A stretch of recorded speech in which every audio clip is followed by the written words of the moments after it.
여러분, 지난 2008년 금융위기 이후 우리가 당연하게 여겼던 세계 경제판이 바로 일본에서부터 흔들리고 있습니다.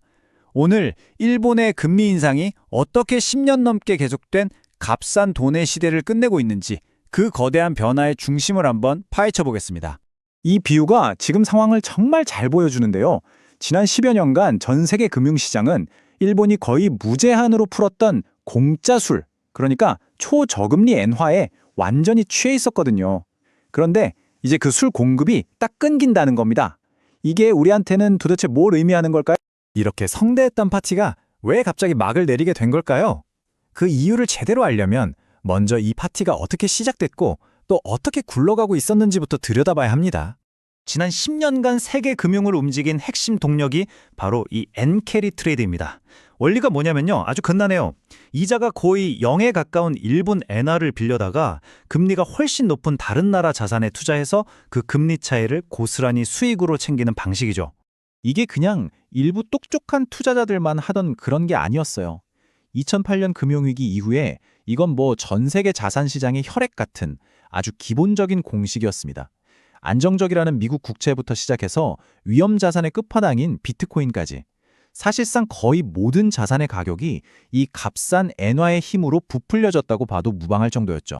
자, 이 슬라이드가 진짜 흥미로운 부분인데요. 바로 이 연쇄 반응입니다. 이 거래를 거꾸로 되돌리는 과정이 어떻게 진행되는지 한번 볼까요? 먼저 일본이 금리를 올리면 엔화를 빌리는 비용이 당연히 비싸지겠죠. 그럼 투자자들은 어떻게 하겠어요? 수익을 내려고 사뒀던 해외 자산들을 막 팔기 시작합니다. 그리고 그 돈으로 엔화를 다시 사서 빌린 돈을 갚아야 하죠. 바로 이 과정에서 전 세계 자산 시장이 말 그대로 요동치게 되는 겁니다. 여기서 이런 질문이 생기죠. 아니, 이렇게 전 세계적인 혼란을 일으킬 걸 뻔히 알면서 일본은 왜 스스로 이 파티를 끝내기로 결심한 걸까요? 도대체 왜 지금일까요? 그 해답은 바로 일본 내부에 있습니다. 겉으로 보기엔 경제가 살아나는 것 같았지만 사실 그 속을 들여다보면 치솟는 물가, 너무 뜨거워진 자산시장, 그리고 끝없이 추락하는 엔화 가치라는 복합적인 압박에 시달리고 있었던 거죠.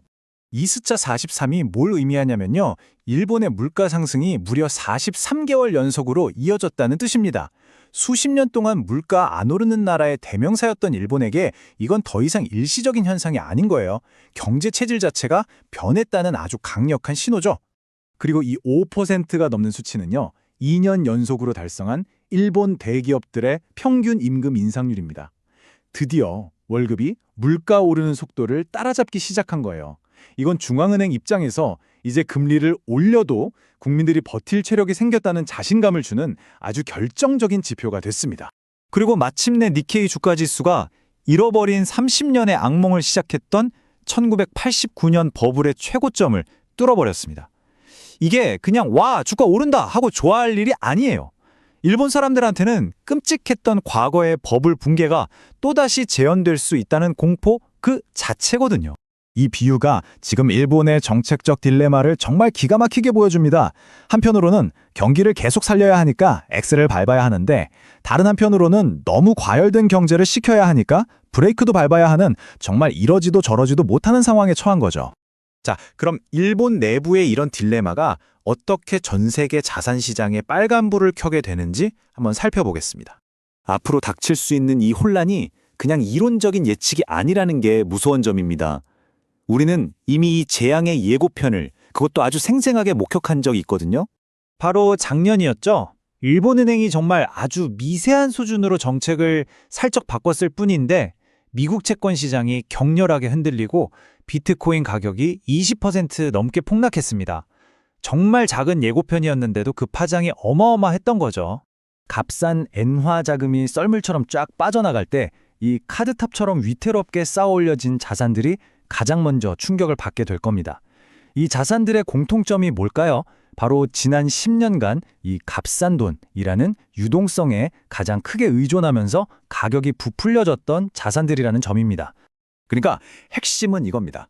이건 단순히 한 나라가 통화 정책을 좀 바꾸는 것보다 훨씬 더 큰 사건이라는 점이에요. 우리는 지금 2008년 금융위기 이후 10년 넘게 세계를 지배해온 하나의 경제 패러다임이 끝나는 순간을 목격하고 있는 겁니다. 흥청망청하던 초저금리 유동성 파티는 이제 끝났고 이제 우리는 모두 완전히 새로운 현실과 마주해야 합니다. 다시 한번 강조하지만 이건 경기가 좋아졌다 나빠졌다 하는 그런 단순한 사이클이 아닙니다. 세계 금융을 움직이던 게임의 룰 자체가 바뀌는 아주 근본적인 구조적 전환인 거죠. 거대한 전환점은 이미 우리 앞에 와 있습니다. 파티는 끝났고 이제 우리 모두 스스로에게 물어야 할 시간입니다. 이 불확실한 새 경제 시대에서 당신과 나는 무엇을 준비해야 할까요?